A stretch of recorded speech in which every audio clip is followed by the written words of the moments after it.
করাই আর কি। এখন 10টা 2 বাজে। যখন কথা বলছি তখন 10টা 2। জামালপুর নিউজ 24.com তার যাত্রা নতুন করে আবার শুরু করতে যাচ্ছে। এই শুরুর সময়ে শুভকামনা জানিয়ে দুটি কথা বলবো, কিন্তু পরে বললে যেটি হয় কথা যা বলতে চাই বলা হয়ে যায়। আর ওই একটা কথা আছে ইংরেজিতে বলে আর কি, গ্রেট ম্যান থিংস অ্যালাইক। মহৎ ব্যক্তিরা একই রকম ভাবে ভাবেন, চিন্তা করেন। মানে মহৎ ব্যক্তিরা আছে, আমার ভাবনা দেখি তাদের সঙ্গে অনেক জায়গায় মিলে যাচ্ছে। তারপরে ওই ভাবনার মধ্যে ঐক্যটা আছে, কাজে সেই কথাগুলো বলতে গেলে হয়তো পুনরাবৃত্তি হবে, বলেও কিছু করার নেই, 2-4টা কথা সেখান থেকেও বলতে হবে। আমি নিজে আজকে এরকম একটা সাংবাদিক সমাবেশে, শুধুই সাংবাদিক সমাবেশে মনে পড়ছে আমার গুরু সুয়েবের সাংবাদিক গুরু শহীদ জামান আবুল হোসেন কি আবুল কোম্পানি গেট পারে আবুল কোম্পানিতে বসে বসে তার সান্নিধ্যে এসেছিলাম প্রথম। সেখানে বসেই নিউজ কিভাবে লিখতে হয় তার কাছ থেকে শেখা। তো এই সূত্রে আমার একটা প্রশ্ন আজকের এই সুধী সমাবেশে আমি করতে চাই, সেটা হলো যে আমরা যারা এখানে সাংবাদিক, তারা সাংবাদিকতা কেন করি? এই প্রশ্নের জবাবটা নবীন যারা আছেন তাদের কাছে আছে কিনা? আমার মনে হয় এই প্রশ্নের উত্তরটা থাকা দরকার। যে আমি যখন প্রায় মধ্য বয়সে, আমি 86-র দিকে সাংবাদিকতায় চেষ্টা করি, প্রবেশ করি এবং শেষ করি 91-তে। তারপরে আর কিছু থাকা হয়নি। আমি কেন গেছি? আমার দেখা গেছে যে আমি একটা প্রিন্ট মিডিয়ায় কাজ করতাম, আমি একটা পত্রিকা জেলা প্রতিনিধি ছিলাম। সেখানে জামালপুর প্রতিনিধি কিংবা কামাল ফারুকি এই নামটা পত্রিকার পাতায় ছাপা দেখতে পাওয়াটা ছিল আমার সবচেয়ে আনন্দের ব্যাপার। পত্রিকার পাতায় আমার নামটা ছাপা হচ্ছে, আমি জামালপুর প্রতিনিধি বা জামালপুর থেকে কামাল ফারুকি, এই নামটা দেখার চেয়ে দেখাইছিল আমার মূলত সাংবাদিকতার ওই যে আগ্রহ এবং ভালো লাগে। কিন্তু কেউ কেউ সাংবাদিকতা করেন নানান কারণ নিয়ে। কেউ কেউ চায় যে তারা তাদেরকে অন্যরা সমীহ করবে, তাদেরকে অন্যরা ভয় পাবে, এরকম বিষয়ও আছে। আবার সাংবাদিকতাকে ব্যবহার করে নানান ভাবে মানে লাভবান হওয়ার ব্যাপারগুলোও আছে, যে যেভাবে নিয়ে থাকে। তবে আমার কাছে যেটা মনে হয় সেটা হলো যে সাংবাদিকতা যদি মানুষকে উদ্দেশ্য করে যদি করা যায়, তাহলে বোধহয় সকল বিষয়ই এর মধ্যে চলে আসতে পারে। মানুষ, বিশেষ করে পশ্চাৎপদ মানুষ, অবহেলিত মানুষ, নির্যাতিত মানুষ, নিপীড়িত, অপরের দ্বারা বঞ্চিত, এই যে মানুষগুলো, স্বাধীনতার তো 55 বছর তার বেশি তো পার হয়ে গেছে, কিন্তু এখনো আমাদের অবস্থানটা আসলে কোথায়? যদি রাষ্ট্রীয়ভাবে যদি বলি, এই যে ঈদের সময়গুলোতে যে ট্রেনে ছাদে বসার জায়গা নাই, এই দৃশ্য দেখে আমাদের খুব খুশি হবার কারণ নাই। আমরা কি করি? আমরা এই যে নারীর টানে, কেউ কেউ নারীর লেখে, রকে র বানিয়ে দেয়, নারীর টানে গ্রামে আসা। এই নারীর টানে যে মানুষগুলো ছুটে আসছে, এটাকে আমরা খুব পজিটিভলি দেখছি, কিন্তু একবারও ভাবছি না, একবারও দেখছি না যে ওরা কি কষ্ট করে ঢাকা থেকে এই পরিজনের সঙ্গে ইচ্ছা করতে আসছে। এই স্বাধীনতার এত বছর পরে কি এই মানুষগুলোর দোতলায় জায়গা হবার কথা? আমাদের কি একটা মানে আরামদায়ক একটা জার্নি কি আমাদের পাওয়ার কথা ছিল না? কিন্তু সেটি হয়, এই যে হয় নাই। তাহলে কিছু মানুষ তো রয়েছে যারা নানানভাবে বঞ্চিত, এই মানুষগুলোর পক্ষে থাকা, এই মানুষদের কথা বলা, এই মানুষদেরকে একটা রিলিফ দেওয়ার একটা ব্রত যদি আমরা যদি নিতে পারি, তাহলে দেখবেন আপনার সাংবাদিকতার সঙ্গে আপনার মনের প্রশান্তি যুক্ত হয়ে আপনাকে কি ধরনের একটা অনুভব দেয়, যে অনুভবটা আপনাকে মানবিক করে তুলবে, আপনাকে মানুষ করে তুলবে, এই অনুভব পাওয়ার সুযোগ আমার মনে হয় যে এই সাংবাদিকের একটু বেশি আছে অন্য যে কোনো পেশার তুলনায়। একজন সরকারি কর্মকর্তা যার কাজ হচ্ছে, তার কাজের কোনো শেষ নাই, মানে যত কাজ আছে পৃথিবীর যত কাজ আছে সব কাজে তার থাকতে হবে। তো ওই বেটা যে একটা গরিব মানুষকে একটা ভিজিটিং কার্ড দেওয়া, এটা তো তার কাজের মধ্যেই পড়ে। সেটা দিয়ে আবার সে আবার সাংবাদিকের একটা কৃপা সে প্রত্যাশা করে যে লিখবে মানবিক অফিসার। এটা আরে তার মানবিক অফিসার হওয়ার কথা কি? বড় বড় একটা লোক যে আছে তোমার মানে দায়িত্ব অবহেলার কারণে, সেই জন্য তো তোমাকে মানুষের কাঠগড়ায় দাঁড়ানোর কথা, আর সে মানবিক হয়ে সে কি একেবারে গদগদ হয়ে যাচ্ছে। এই জায়গাগুলো আমাদেরকে একটু ভিন্নভাবে ভাবতে হবে। আসলে কার দায়িত্বটা কোন জায়গায়, সে দায়িত্বটা সঠিকভাবে পালন করছে কিনা, সেটা আপনাকে একটা, আপনার যে স্টেক হোল্ডার যারা আছে সেই স্টেক হোল্ডারের পক্ষে আপনাকে থাকতে হবে। স্টেক হোল্ডারকে যারা বঞ্চিত করছে তাদের পক্ষে আপনারা থাকলে এটাকে সাংবাদিকতা বলে না। এটা যদি কেউ থাকতে চান, আমার মনে হয় তার এইসব জায়গায় না থাকাই ভালো, কেননা আরো অনেক কাজ আছে সাংবাদিকতা ছাড়া। সাংবাদিককে একটা অপশব্দ দিয়ে এখন বেশি পরিচিত করানো হয়। আপনারা জানেন কিনা, আপনারা এই শব্দটা আপনারা কখনো শুনেন কিনা আমি জানি না। যদি শুনে থাকেন তাহলে এই শব্দটা আপনি যেন নিজের ক্ষেত্রে যেন না শুনেন, এই জন্য আপনাকে একটা প্রতিজ্ঞাবদ্ধ আপনাকে করতে হবে। আর যে কথাটা মানে শোয়েবের একেবারে স্বাগত ভাষণে যে কথাগুলো সে প্রত্যাশা করেছে, দেখা যাচ্ছে শেষের দিকে এসে এই স্বাগত ভাষণের জবাবে আমার রাগত ভাষণ হয়ে যাচ্ছে। এটা ঠিক না। ও চাইছিল সহযোগিতা, যে কি সহযোগিতা আমরা করতে পারি, তাকে কিছু পরামর্শ দেব, কিন্তু দেখা যাচ্ছে আমরা নিজেদেরকে নিয়ে সমালোচনা করছি। কেন করছি? এই সমালোচনাটা আসলে দরকার আছে বসে। সমালোচনায় যদি আপনার ভেতরে একটা পরিবর্তন, একটা রিয়েলাইজেশন যদি আসে, একটা উপলব্ধি যদি আসে, একটা পরিবর্তন যদি আসে, সেইটারও একটা খুব বড় কাজ হবে আজকের এই আলোচনার ভিতরে। আমরা এই পরামর্শ চলে আসছে, আমি কিছু এখানে একটু মানে যাতে আলোচনাটাকে কমপ্লিট করা যায় কিছু একটা নোট নিয়েছিলাম। দেখি যে ইউসুফ ভাই ওই বিষয় নিয়ে কথা বলা শেষ হয়ে গেছে, দেখি জাহাঙ্গীর ওই বিষয় নিয়ে কথা বলছে, আমাদের আজিজ ভাই কথা বলছে, মঞ্জু ভাই কথা বলছে, অলমোস্ট সবাই ওই জায়গাগুলো নিয়ে কথা বলেছে। একটা বাছাই করা, কোন লোকগুলোকে আপনি দায়িত্ব দিচ্ছেন। আমরা কি কখনো ভাবি যে এই 3 টাকা দামের একটা ইকোনো কলমের 15 পয়সা কালিতে একটা মানুষের সারা জীবনের অর্জন ধসে যেতে পারে? আমরা কি কখনো ভেবেছি? কিংবা আপনার এই 15 পয়সা কালি দিয়ে একটা একেবারে পতিত মানুষ, একেবারে যে গর্তে ঢুকে যাচ্ছে চারদিকে মানুষগুলো, সে যে সেখান থেকে আবার একটু তার সম্মানটাকে পুনরুদ্ধার করে যে জানাতে পারে, আমরা কখনো কি ভেবেছি? যদি না ভাবি তাহলে এটা ঠিক হবে। আমাদেরকে একটু ভাবতে হবে আমার যে কলমটা চাচ্ছে তারা সঠিকভাবে চাচ্ছে কিনা, এটা আমাদের মধ্যে একটু দেখা দরকার। কোন লোকগুলো সত্যিকার অর্থে ওই বিষয়টা ভেবে এই কাজগুলো করবে, আমাদের কোথায় দায়িত্বটা তাদেরই দেওয়া দরকার।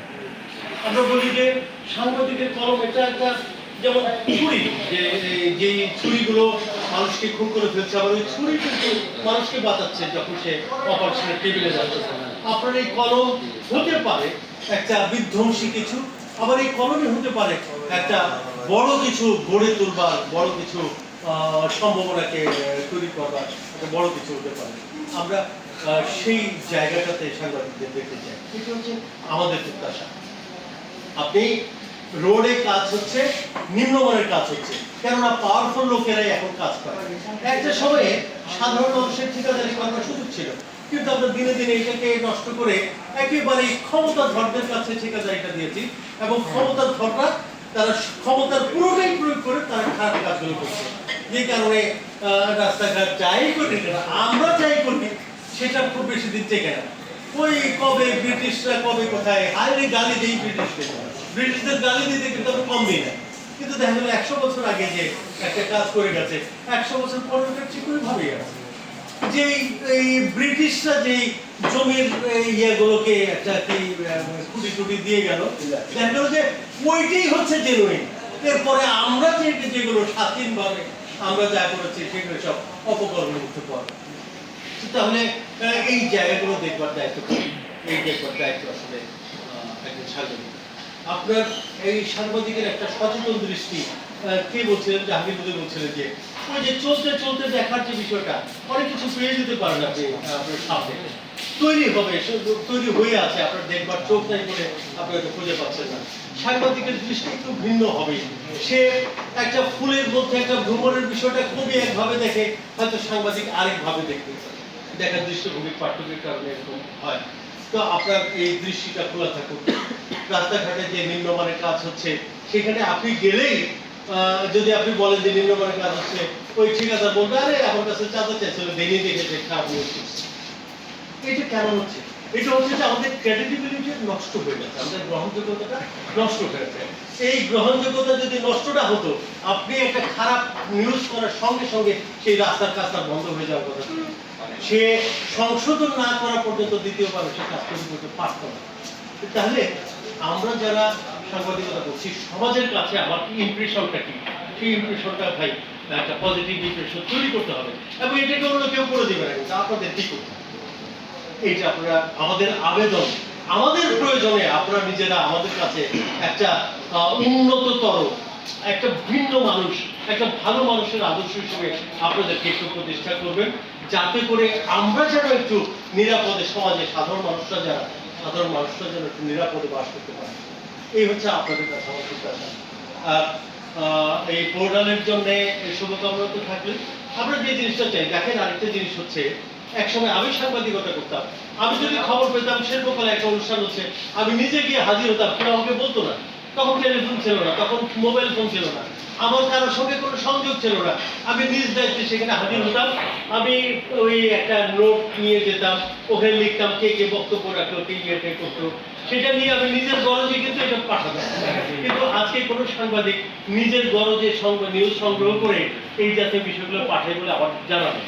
কেননা আমি দেখেছি আমার কলেজে আমি প্রচুর কাজ করেছি, প্রচুর অনুষ্ঠান করেছি, নিজে যেটা পাঠিয়েছি সেটাই ছাপা হয়েছে, যেটা পাঠাইনি কোনো দিন ছাপা হয়নি। অথচ আমি নিজে ব্যক্তিগতভাবে সাংবাদিকতা করেছি যে এই অনুষ্ঠানটা কোথায় কোথায় হয়েছে, খবর পেলেই সেখানে গিয়ে গিয়ে আমরা এই কাজগুলো করেছি। তো খবর তো সংগ্রহ করতে হবে। খবর সংগ্রহ করে যদি দেখেন কিভাবে ইমপ্রেশনটা তৈরি হয়, আমি একজনকে অন্যভাবে নেবেন না। ধরেন আমি এক সময়ে আমরা টেলিফোনে খবর পাঠাতাম, টেলিফোনের একটা খরচ যেত, টেলিগ্রাম করতাম, টেলিফোনে খবর একটা খরচ যেত।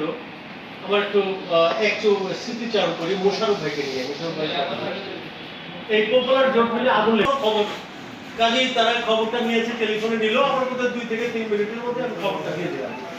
এরপরে গেছে মোশারফ ভাই, তখন ইত্তেফাকের সাংবাদিককে উনি প্রায় 15টা প্রশ্নের তাকে জবাব দিতে হলো, যে ওইখান থেকে কত দূর, এখান থেকে কোন সময় আপনি গেলেন, আপনি যাওয়ার পরে কখন এটা থামলো, ওই দমকল কখন গেছে, কি পরিমাণ পোড়া গেছে, কি পরিমাণ, এই কোয়েরি করতে করতে উনি আদৌ গেছেন কিনা এটা নিশ্চিত হওয়ার জন্য। এরপরে মোশারফ ভাইয়ের পক্ষে কি সম্ভব যে ওখানে না গিয়ে একটা নিউজ করবে? আমি হ্যাঁ করে শুধু শুনলাম এবং পরে ভাবলাম যে আমি আর জীবনে কোনোদিন কোথাও না গিয়ে আমি আর নিউজ করবো না। আমারটা একটু আমি বলবো যে হয়তো ইত্তেফাকের ওই পর্যায়ে পত্রিকা ছিল না বলে আমাকে ওই জিজ্ঞেস করা যায়, কিন্তু একটা ভালো পত্রিকার জন্য তো আপনাকে জেনুইন এই ইয়েটা তো করতেই হবে। তো এইভাবেও আসলে আমরা সাংবাদিকতা করতাম একটা সময়, এই যে আমরা এখনো প্রত্যাশা করি আপনাদের কাছে।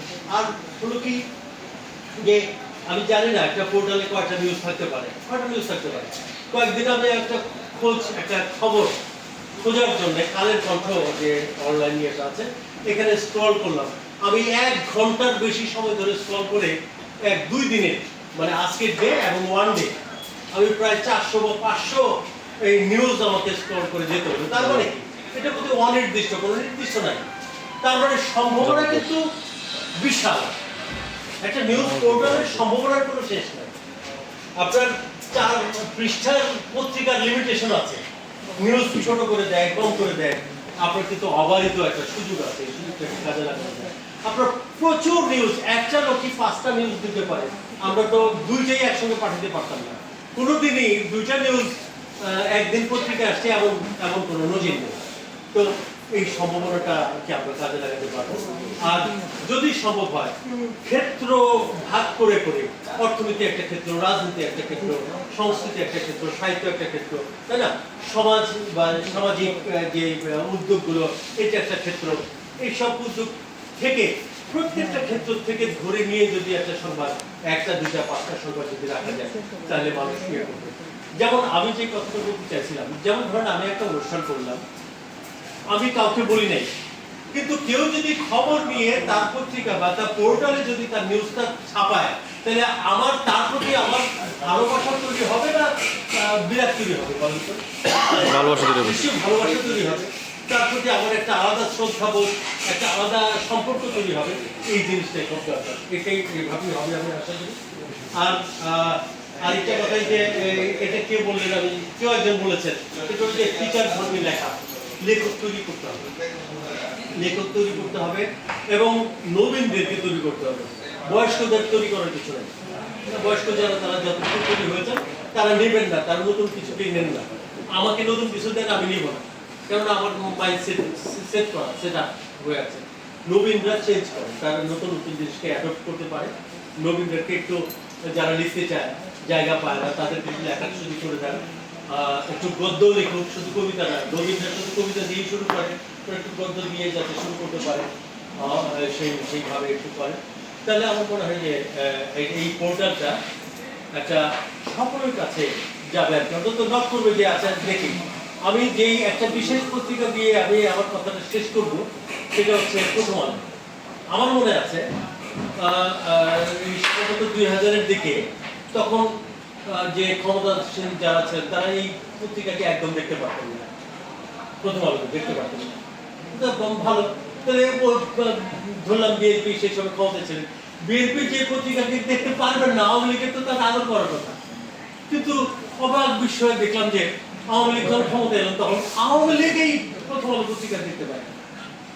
আজকে আবার দেখছি যে এই নতুন একটা অবস্থায় বিশ্বে বা বাংলাদেশের পরিপ্রেক্ষিতে অত্যন্ত ক্ষমতাধর যে কন্ট্রিবিউটররা, তারা আর যাই হোক প্রথম আলোকে দেখতে পারে। এর অর্থটা কি?